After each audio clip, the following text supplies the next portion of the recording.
There's something in the Bermuda Triangle that is causing ships to vanish, planes to crash, and hundreds of men to seemingly vanish into thin air.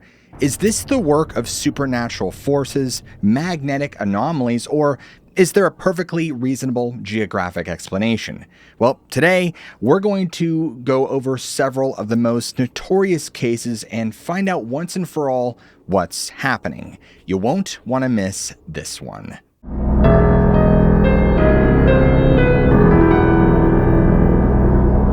On August 22nd, 1920, the Carol A. Deering, a beautiful 5-masted schooner, set sail from Norfolk, Virginia, bound for Rio de Janeiro, Brazil. Built just a year earlier in Maine, she was the largest and last ship ever constructed by the G.G. Deering Company and one of the last wooden cargo ships ever built. On board was an experienced captain, William H. Merritt, a hero of World War I, along with his son, Sewall, who served as the first mate, a crew of 10 men, and a cargo hold filled with coal. The Deering was in excellent shape and ready for the journey ahead. Interestingly, just a few days into the voyage, Captain Merritt fell seriously ill. The ship turned back, landing at the port of Lewis in Delaware, where Merritt and his son disembarked. The Deering Company acting swiftly, replacing them with Captain Willis B. Wormel, a retired 66-year-old veteran sea captain, and Charles B. McClellan as the new first mate.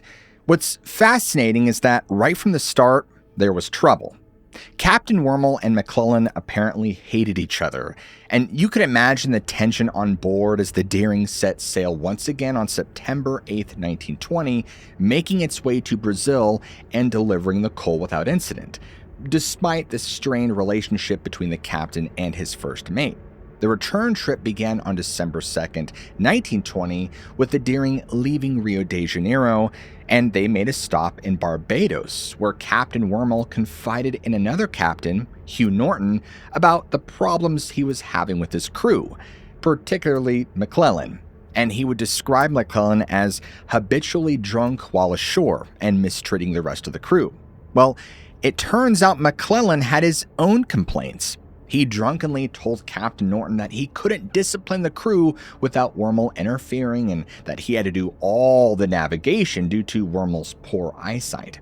Now, shockingly, McClellan was overheard saying, "I'll get the captain before we get to Norfolk. I will." Despite McClellan's drunken behavior landing him in jail, Captain Wormel bailed them out and the Deering set sail for Hampton Roads, Virginia on January 9th, 1921. But folks, little did they know, this would be the last time anyone saw the crew alive. On January 29th, 1921, the Deering passed by the Cape Lookout lightship off North Carolina, and a crew member hailed the lightship to report that they had lost both anchors and chains in a storm off Cape Fear.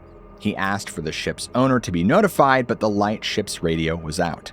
What's intriguing is that the lightship's keeper, Captain Thomas Jacobson, noted some odd details about this interaction. Like, the man speaking was tall and thin with reddish hair, using a megaphone. His speech was broken and he didn't seem to act or speak like an officer.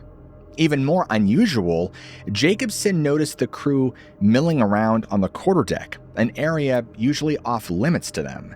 Now, the next day, another vessel reported seeing the Deering sailing directly towards the treacherous Diamond Shoals. Then, in the early morning of January 31st, the ship was spotted by a lookout at the Cape Hatteras Coast Guard station, running around with all sails set.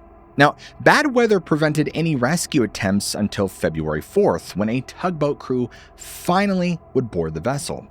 What they found was chilling. The Deering was completely abandoned, badly damaged and taking water. The steering equipment was disabled, the wheel shattered, and the binnacle box smashed, with a sledgehammer ominously nearby. The ship's log, navigation equipment, personal effects, and lifeboats were all missing.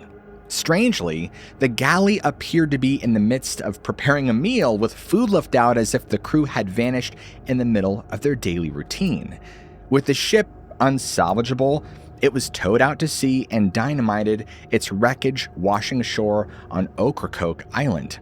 Now, the investigation into the Deering's disappearance was thorough and far-reaching. You had theories ranging from piracy to mutiny, with Prohibition-era rum runners and even hurricanes considered as possible factors. However, the evidence was scarce, and the circumstances of the crew's disappearance didn't quite fit neatly into any of these scenarios. Interestingly, a key figure in pushing for answers was Captain Wormel's daughter, Lula. Investigators couldn't ignore the known conflict between Captain Wormel and his first mate McClellan. The testimony about McClellan's drunken threats and the suspicious figure who hailed the lightship certainly pointed towards a potential mutiny. I mean, even Senator Frederick Hale of Maine supported this theory, calling it a plain case of mutiny. But other details didn't add up. I mean, if the crew had mutinied, why would they abandon a seaworthy ship? And if they'd evacuated in a panic, well, why did the galley look like it was in the middle of prepping a meal? Piracy was another popular theory, but there was no clear evidence to support it. The ship's cargo had already been delivered, and the Deering was far too large and slow to be an attractive target to pirates. Some speculate that the crew might have been rescued by another ship, the SS Hewitt, which disappeared around the same time. However, no trace of the Hewitt or the Deering's crew was ever found. Despite the best efforts of investigators, the fate of Carol A. Deering's crew remains a mystery. No bodies were ever recovered, no clear evidence of a crime uncovered, and the ship's few remnants, including her bell and capstan, now reside in the graveyard of the Atlantic Museum in Hatteras. The truth behind what happened that day will forever remain unknown. On December 5th, 1945, a squadron of 5 TBM Avenger torpedo bombers, collectively known as Flight 19, took off from the Naval Air Station in Fort Lauderdale, Florida, on a routine navigational training mission. The flight was led by the experienced Lieutenant Charles Carroll Taylor, who had around 2,500 hours under his belt at the time. Interestingly, all 14 men aboard the planes were highly skilled, with each student pilot having about 300 total flight hours, with 60 of those in the Avenger. Now, the plan was straightforward. Fly east, conduct bombing runs at Hens and Chickens Shoals, turn north, then swing back southwest over Grand Bahama Island before returning to base. But what started as a routine exercise would soon become one of the most enduring mysteries in aviation history. About 90 minutes into the mission, Lieutenant Taylor reported that he was lost. You might be wondering, how can an experienced pilot like Taylor get lost on a routine training mission? Well, as it turns out, the situation was more complex than it seemed. The weather had taken a turn for the worse, and the sea conditions were deteriorating rapidly. Radio communications between the flight and the base reveal a group of increasingly disoriented and anxious pilots. In one transmission, a pilot can be heard saying, "We can't tell where we are. Everything is... can't make out anything. We think we may be about 225 miles northeast of base." Now, despite attempts by the base and other pilots in the area to try and guide Flight 19 back to safety, the squadron continued to fly further out to sea. In his last reported transmission, he basically explained that if things go south, no pun intended, they all go down together.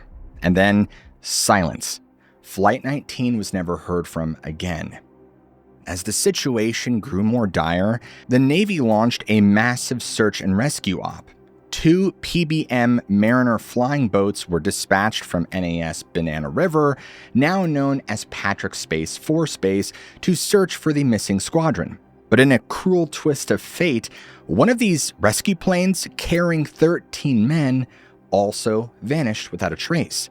At around 7:30 p.m., the tanker SS Gaines Mills reported seeing a burst of flames in the sky, rising about 100 feet and burning for about 10 minutes. The ship's captain, Shona Stanley, searched the area but found nothing except a pool of oil and aviation fuel. This sighting coincided with the time of the PBM Mariner went off radar, leading many to believe the search plane had exploded mid-air. What's interesting about this is that it's just the sheer scale of the disappearance. I mean, within a matter of hours, 27 men and 6 aircraft had vanished without leaving behind any evidence. The Navy's response was equally unprecedented. They launched one of the largest air and sea searches in history, covering more than 200,000 square miles of the Atlantic Ocean and the Gulf Coast of Mexico. Frank Daly, a Naval Reserve captain who participated in the search, later recalled, for 3 days, 6 hours a day, they plowed up and down the whole coast of Florida looking for wreckage, but they never saw anything. And despite their best efforts, not a single piece of wreckage, life raft, or even an oil slick was found. The disappearance of Flight 19 and subsequent rescue planes sparked numerous theories and speculation. I mean, some believed it was the work of extraterrestrials, while others pointed to the supposed supernatural forces of the Bermuda Triangle. Now, the Navy acted quickly. I mean, their initial findings were quite revealing. They concluded that Lieutenant Taylor had become disoriented after his compass malfunctioned. He mistakenly believed he was flying over the Florida Keys when, in fact, he was over the Bahamas. This crucial error led him to fly northeast further out into the Atlantic instead of west towards the mainland. What's intriguing is that some of Taylor's subordinates seemed to realize they were off course. Radio transmissions indicated that at least one pilot suggested flying west, saying, "Damn it, if we could just fly west, we would get home, head west." However, military discipline prevailed, and the squadron continued to follow Taylor's lead. The Navy's report also noted an interesting detail. Taylor, for whatever reason, refused to switch to the search and rescue radio frequency when instructed to do so. He insisted on keeping his planes together, which may have hindered rescue efforts. This decision, along with deteriorating weather conditions and the onset of darkness, likely sealed the fate of Flight 19. As for the PBM Mariner that disappeared during the search op, the investigation attributed its own loss to a mid-air explosion. These aircraft were known to have issues with loose fuel lines in rough conditions, which could lead to fuel leaks and potential explosions. Now, the Navy's initial report blamed everything on Lieutenant Taylor. However, after Taylor's mother contested this conclusion, arguing that the Navy had neither bodies nor aircraft as evidence, the report was amended to list the cause as unknown. Now, from here, the disappearance of Flight 19 would go on to fuel countless theories and become a cornerstone of the Bermuda Triangle legend. However, subsequent investigations and discoveries would shed new light on this event. And now, numerous attempts were made to locate the missing aircraft and solve the mystery. These efforts, while unsuccessful in finding Flight 19, did uncover some strange things. Like in 1986, during the search for the wreckage of the Space Shuttle Challenger, the remains of an Avenger were found off the Florida coast. Aviation archaeologist John Muir raised this wreck in 1990, initially believing it to be one of the missing planes. However, further investigation revealed it wasn't part of Flight 19. And in 1991, a treasure hunting expedition led by Graham Hawkes announced they had found the wreckage of 5 Avengers off the Florida coast. This news sparked excitement, but it was short-lived. Upon closer inspection, the tail numbers of these craft showed they weren't from Flight 19. In fact, one of the planes was identified as having crashed in 1943, over 2 years before Flight 19's disappearance. And in 2012, Hawkes made a surprising statement. He admitted that it had suited both him and the Pentagon to let the story fade away, as it had become an expensive and time-consuming distraction. While he hadn't found conclusive evidence, a statistician he consulted believed there was a chance it could have been Flight 19. It just keeps getting juicier, folks, right? Well, in 2015, another strange lead would surface. A newspaper report claimed that in the mid-1960s, the Navy had retrieved a wrecked World War II-era warplane from woods near Sebastian, Florida. The plane reportedly had Navy markings and contained the remains of 2 bodies. Initially, the Navy suggested it might be from Flight 19, but they later retracted the statement. Now, despite attempts to uncover more information through the Freedom of Information Act requests, the identities of the bodies remain unknown. Like many other flights, Flight 19 is one of those bizarre mysteries that even to this day, we have many good theories, but we don't know 100% why. But we do know that the Bermuda Triangle has something to do with it. On March 4th, 1918, the USS Cyclops, a massive 542-foot-long Navy cargo ship, embarked from the port of Barbados, setting out toward Baltimore, Maryland. Strangely, this would be the last time the ship or any of her 306 crew members were ever seen again. Now, the Cyclops had just made an unscheduled stop in Barbados. The ship's captain, Lieutenant Commander George W. Worley, had concerns about the vessel being overloaded. But upon arrival, these concerns seemed to subside and the ship was loaded with additional coal and water before resuming its journey. But it was due to arrive in Baltimore on March 13th, it just never made it there. The rumor was that the ship was sighted on March 9th near Virginia, but this was later denied by the captain of the ship that allegedly spotted it. As days passed without any signs of the Cyclops, concern grew. The disappearance was a shock to the nation, occurring as it did during World War I. 2 months after the ship failed to reach Baltimore, Franklin D. Roosevelt, then Assistant Navy Secretary, officially declared the Cyclops and all of its crew lost at sea. Sadly, beyond that, there isn't a whole lot more to go on, believe it or not. The disappearance of the USS Cyclops remains the single largest non-combat loss of life in U.S. naval history. You had people with theories ranging from the ship being caught in a storm or falling victim to structural issues to mutiny or even the work of the infamous Bermuda Triangle. And just over 20 years later, during World War II, the sister ships of the Cyclops, the USS Proteus and the USS Nereus, vanished in very similar circumstances. And between them, an additional 110 crew members were also lost. And like the Cyclops, no signs of the ships were ever recovered. Maybe the Bermuda Triangle really does have something to do with all of this. The question remains is, what happened? Why has no wreckage ever been found? The answers may lie in the unique geographical features of the area where they disappeared, and the powerful forces at work beneath the surface of the ocean. Now, to understand the mystery of the Bermuda Triangle, we need to look at a seemingly unrelated place, the Bolton Strid in Yorkshire, England. This narrow stream, at first glance, appears peaceful. However, it's known for its 100% fatality rate for anyone who falls in. Now, what makes the Bolton Strid so deadly is what lurks beneath. I mean, seriously, if you go upstream, the wide Yorkshire River is forced into an exceptionally narrow passage. This creates massive pressure, forcing the water downward and carving out large bulbous caves beneath the surface. These hidden caves are what makes the Strid so dangerous. Anyone who falls in is sucked into the undercurrent and pinned against the walls of this underground tunnel network. The powerful current makes escape virtually impossible. Interestingly, the few bodies that have been recovered from the Strid are often found miles away, sometimes weeks or months later. Some are never found at all. Now, this phenomenon at the Bolton Strid serves as a microcosm for what might be happening on a much larger scale in the Bermuda Triangle. The key lies in understanding the unique geographical features of the Caribbean Sea and the Atlantic Ocean and how they interact to create potentially deadly conditions. Now, bear with me here.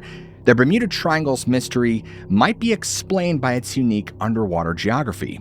The Caribbean Sea and the Gulf of Mexico are relatively shallow compared to the bordering Atlantic Ocean. There's a drastic elevation change in ocean floor levels at the ridge of the Caribbean plate, and this elevation change creates interesting fluid dynamics. The North Equatorial Current, essentially an underwater river, flows from the deep Atlantic Ocean from east to west. As this powerful current hits the Caribbean plate, it's forced downward, much like what happens at the Bolton Strid. This downward directed river starts to dig, and it digs deep. The result is the Puerto Rican Trench, believed to be the deepest point in the Atlantic Ocean. But it's not just a static trench. The continuous current creates what is essentially an underwater waterfall. Imagine a ship caught in this powerful current. It could be pulled down into the trench, much like how the Bolton Strid pulls in its victims. This could explain why no wreckage is ever found. The ships and their contents could be pulled deep into the ocean, far from where they were last seen. Now, this theory aligns with the known facts about the USS Cyclops and her sister ships. They were all carrying heavy loads of metal ore, which would have made them more susceptible to sinking if caught in such a current. The mystery of the triangle might not be so mysterious after all if this is the case. Instead, it could all be the product of a powerful hidden force of nature that we're only beginning to understand. Now, keep in mind that for the time, the Cyclops was massive, capable of carrying 12,500 tons of coal, and it was even nicknamed a floating coal mine by newspapers of the day. On its final journey, the Cyclops wasn't carrying coal. Instead, it was loaded with 10,000 tons of manganese ore, a denser and heavier cargo used to produce munitions. This change in cargo might have played a crucial role in its fate.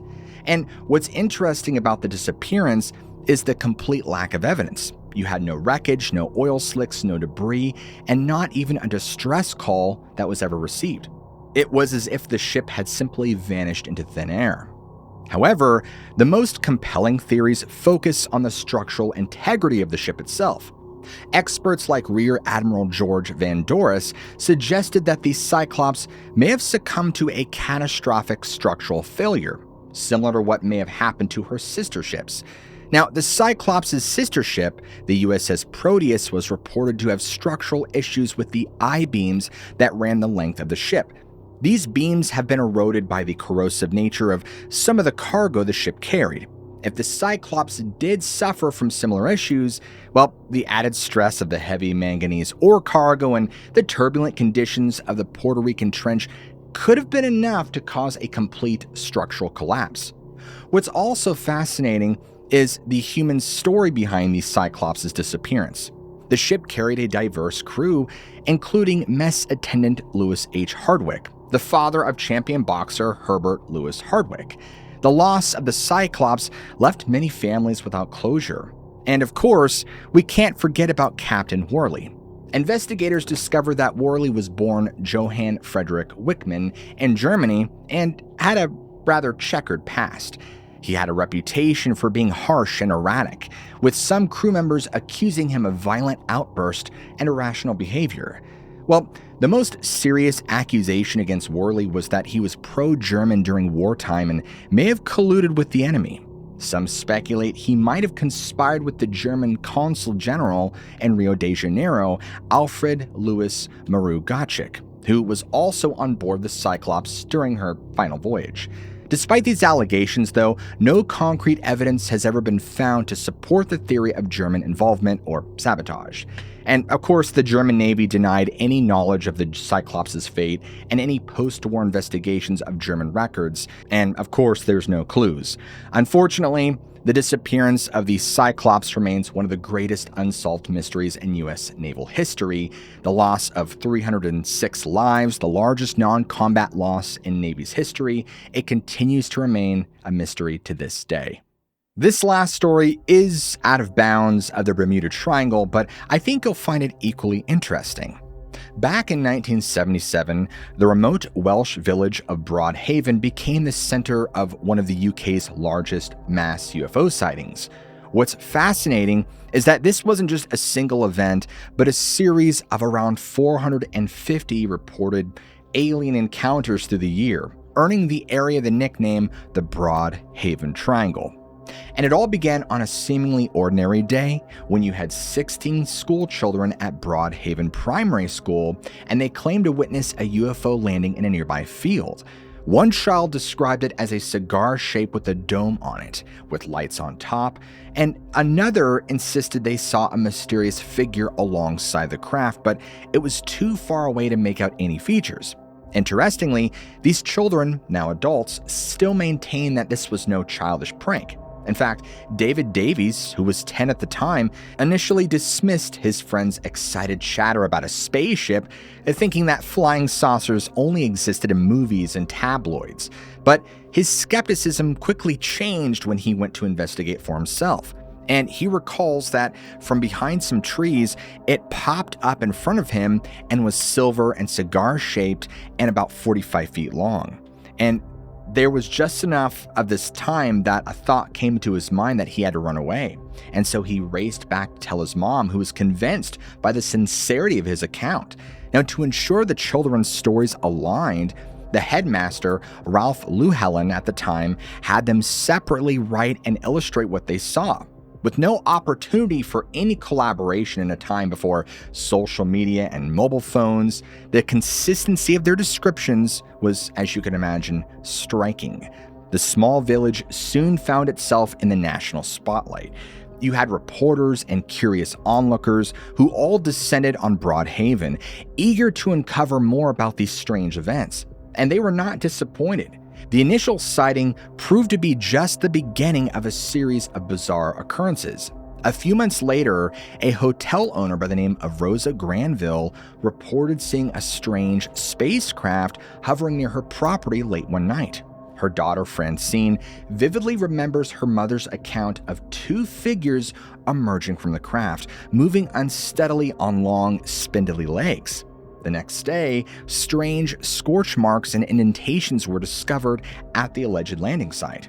Now, around the same time, a local farmer claimed to have encountered a 7-foot-tall creature with a metallic saucer-shaped head while walking through a nearby field. The being appeared to be wearing a silver suit, and the farmer, frozen with fear, described it as "not a man, no way." These close encounters weren't limited to the ground. One evening, a family living in an isolated farmhouse contacted the police, reporting an 8-foot-tall, featureless silver figure looming outside their home. The responding officer later stated that in his 26 years of service, he had never come across a more terrified family. As the sightings would continue, the people of Broadhaven struggled to make sense of what was happening in their once peaceful community. Some sought answers from the authorities, others feared ridicule and kept their experiences to themselves. Wales would never be the same, folks.